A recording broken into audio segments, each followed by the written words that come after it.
ついに新モードの告知来ました。ジャスパルと申します。メンテナンス&アップデートバージョン 2.9.0 予告が発表されましたので、皆さんと一緒に内容を確認していきつつ解説考察していきたいと思います。新モード、特に無課金には相当難しそうなので考察のしがいもありそうなんですけれども、新モード以外のね情報もバランス調整がちょこちょこあったりだとかするので、しっかりとチェケラしていきましょう。それでは参ります。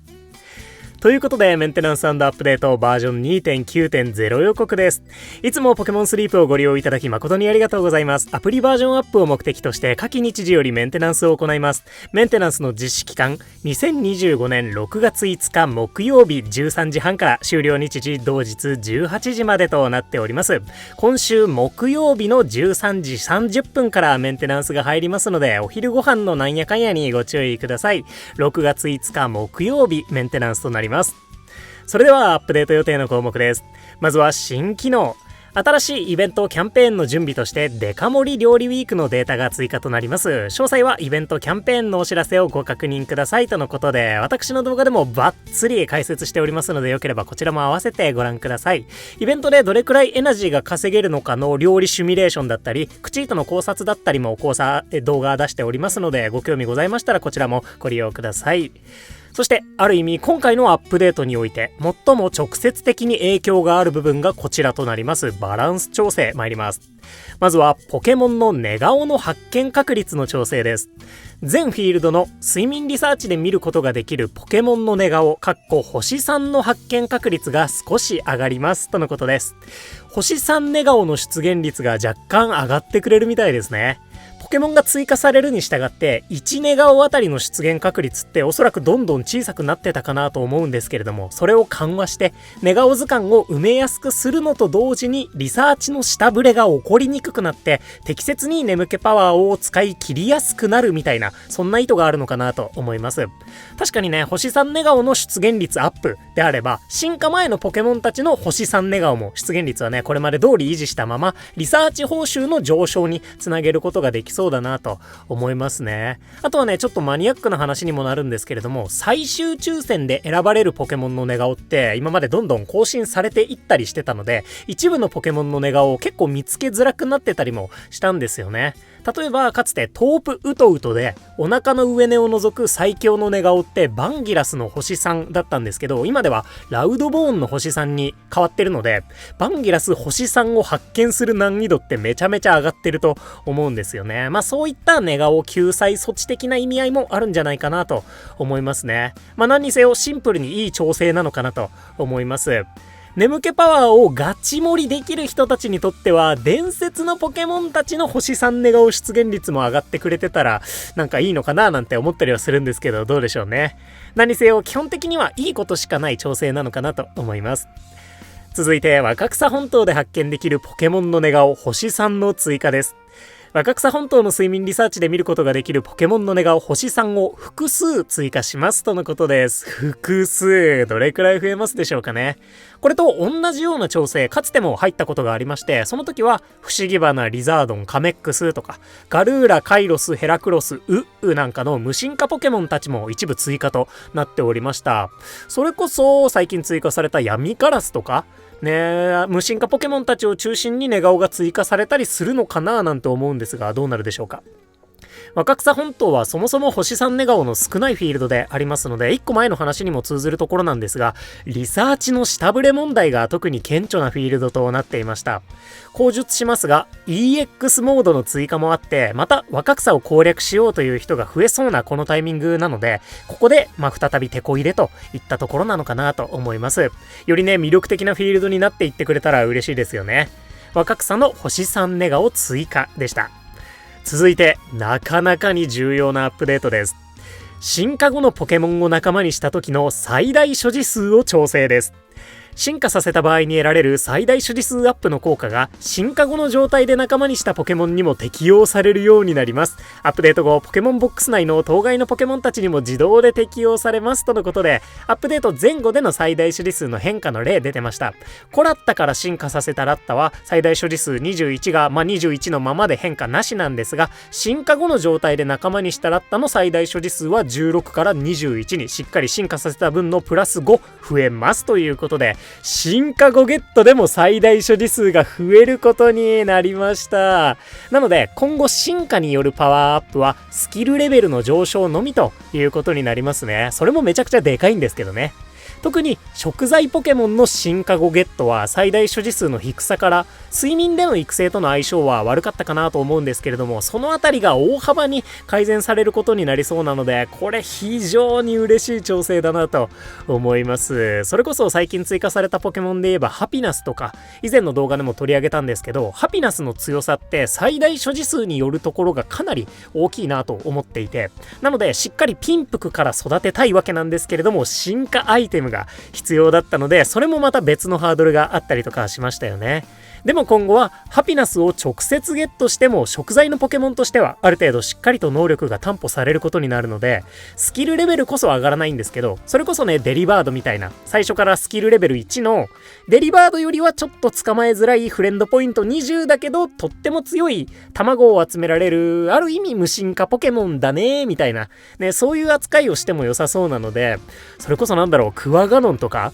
アイテムで進化するスキルがそれほど重要じゃないようなポケモンはね、直接ゲットする価値が大きく上昇したのかなと思います。ゲットするの自体が大変なんですけどね。私も直接ゲットした進化後のポケモン複数体採用してるので、育てやすくなるのは本当に嬉しい限りですね。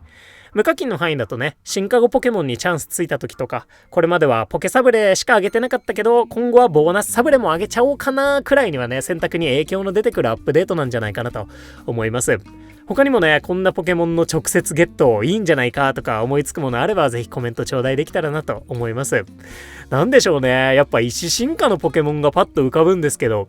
それこそスキルレベルがあんまり重要じゃないライチュウとか、あとは石進化ウツボットとか、育てるのが大変な海流バンギラスとかも強そうですけど、あっちはあっちでゲットするのがめちゃくちゃ大変ですね。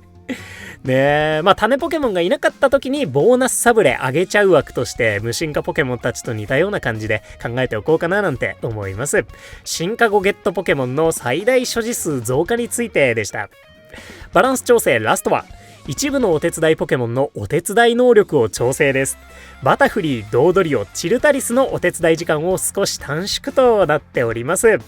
現在バタフリーは2600秒、ドードリオ2400秒、チルタリス3700秒なので、どこまで短縮されるのか楽しみですね。おそらくバタフリー、ドードリオは100秒短縮とかで、チルタリスは2、300秒くらい早くなるんじゃないかなという気がしますいや、ドードリオここからさらに早くなるんですね。ヘラクロスがね、なんやかんやあって今や2300秒まで早くなっているので、ドードリオもその域まで行くのかなと思います。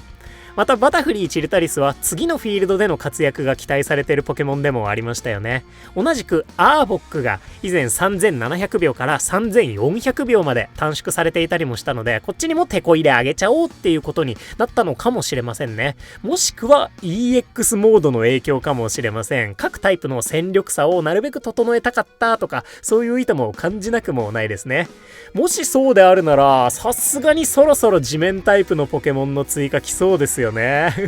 フライゴン待ってるんですけどいかがでしょうか。フライゴンはメガ進化しませんので、ガブリアス2周年で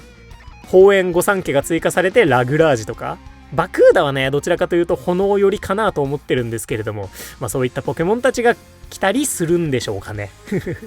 それはさておき、バタフリー、ドードリオ、チルタリスのお手伝いスピード短縮となります。純粋強化なのでこれも非常に嬉しい調整ですね。バランス調整以上となります。それでは残りその他の項目です。食材が足りない料理を作ろうとした際、レシピ詳細が表示され、必要な食材の所持数がわかるようになりますとのことです。何個足りないのかわかりやすくなる、そんなね調整なんですけれども、おそらくキャンプ横の鍋をタップした時と同じような表示が出てくるんじゃないかなという気がしますね。地味に助かるやつですね。そしてカビゴン評価の一覧で表示される寝顔の種類数の修正ですとのことです。ポケモンのお香使用時のみ登場する寝顔を除外した値が表示されるようになりますということで、これまで気にしたことなかったんですけど、そういう仕様だったみたいですね。今だとまだ全フィールドで闇カラスのお香が使えたりもするので、そういうイレギュラーは除外した純粋なやつをリサーチで出てくるやつだけを表示するよということになるみたいですね。また一部テキストの修正及び表現の統一とその他軽微な不具合の修正回収が行われます。ということでアップデート内容は以上となります。やっぱり重要そうなのは星3ネガオの出現率アップと進化後ポケモンを直接ゲットした時の最大所持数増加になるでしょうね。星3出現率アップはオートで下振れしにくくしてくれる仕組みみたいなものだと思うので、実際のプレイングで影響ありそうなのは進化後ゲットの方になるでしょうね。ぜひいろんな意見感想お待ちしております。さあそしてアップデートそのものは以上となるんですが、最も重要な情報はおそらくこちらでしょう。今後リリースを予定している機能についてです。 EX モードエキスパートモードが登場します。ついに来ました。新モードの告知、内容が結構しっかりとありますのでとりあえず読んでいきたいなと思います。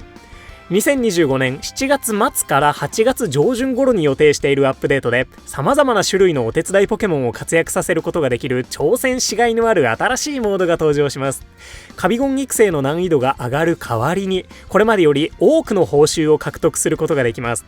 EX モードの登場に向けて様々なポケモンたちを仲間にして育てましょうということで EX モード早ければ来月末に実装予定となっているようです。おそらく2周年フェスが終わった後くらいに実装すべく今ね調整してくださっているものと思いますね。そして報酬が多くなるとのことなので本当に夢のかけら8倍くらいください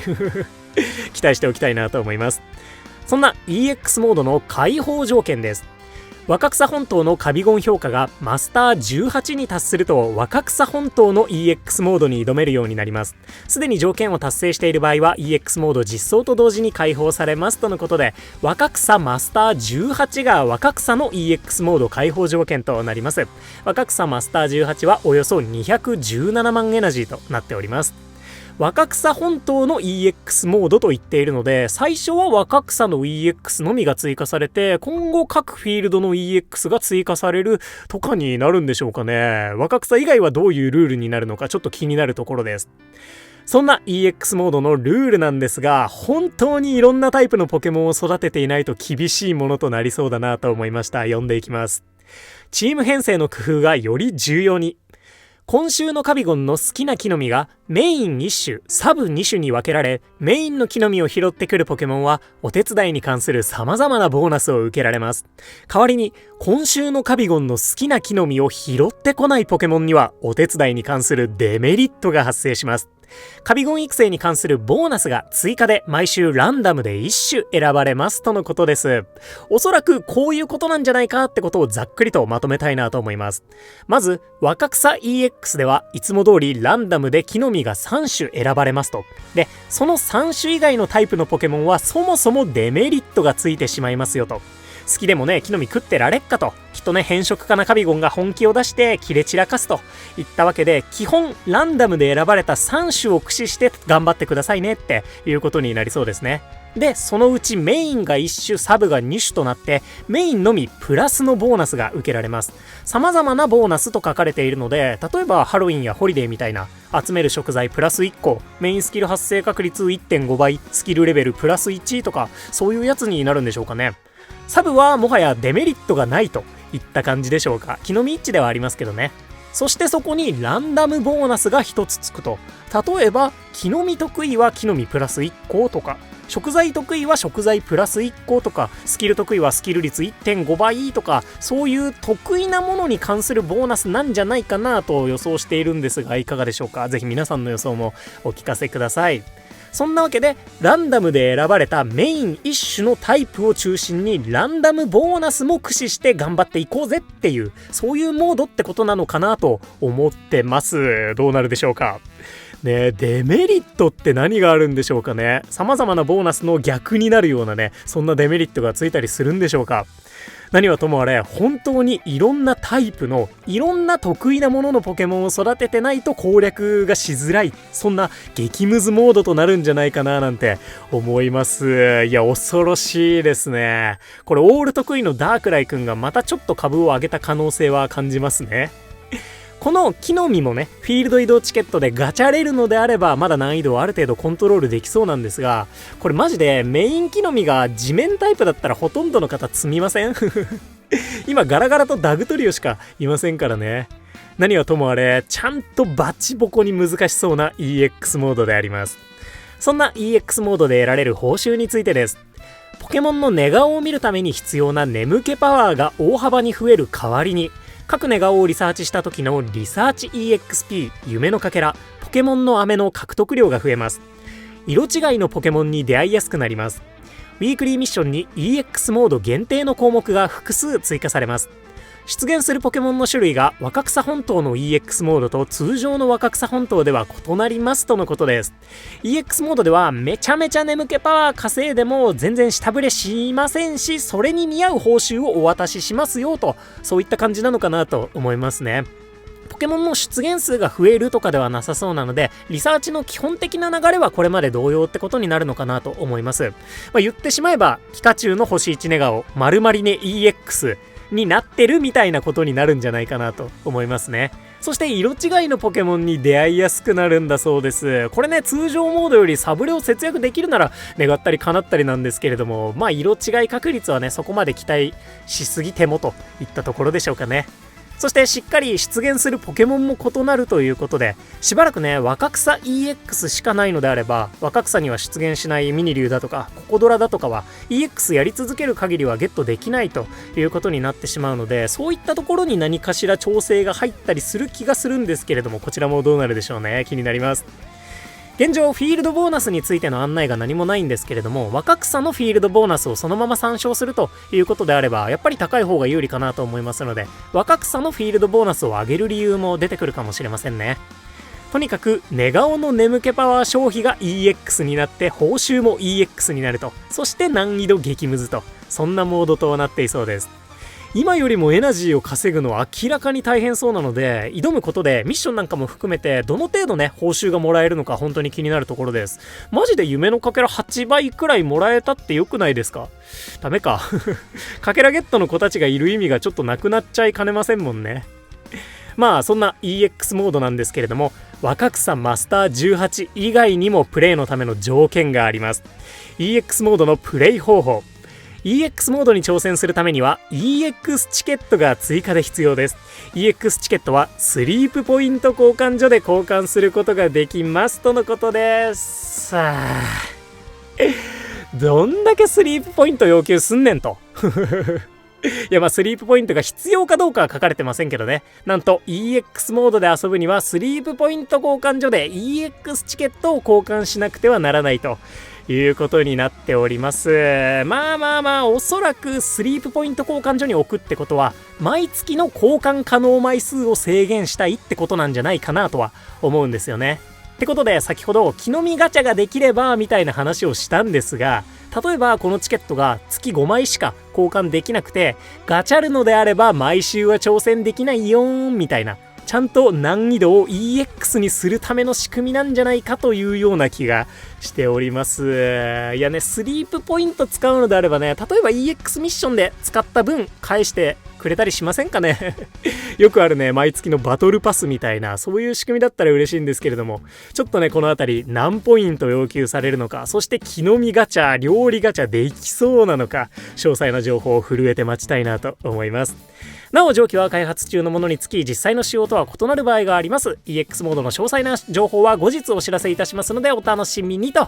いった感じです。そんな EX モードについてでした。いやマジで難しそうじゃない実装されたらね、無課金 EX 攻略もやっていきたいとは思うんですけど、これ攻略法なんてなくない今のね、私の言ってきた予想考察だと本当にいろんなタイプのいろんな得意なもののポケモンを育ててねって、それ以外に対処法ないような気がするので、対処法ないですそもそもね、このゲーム無課金でいろんなポケモンを育てられるほどのリソースはないように感じてるので、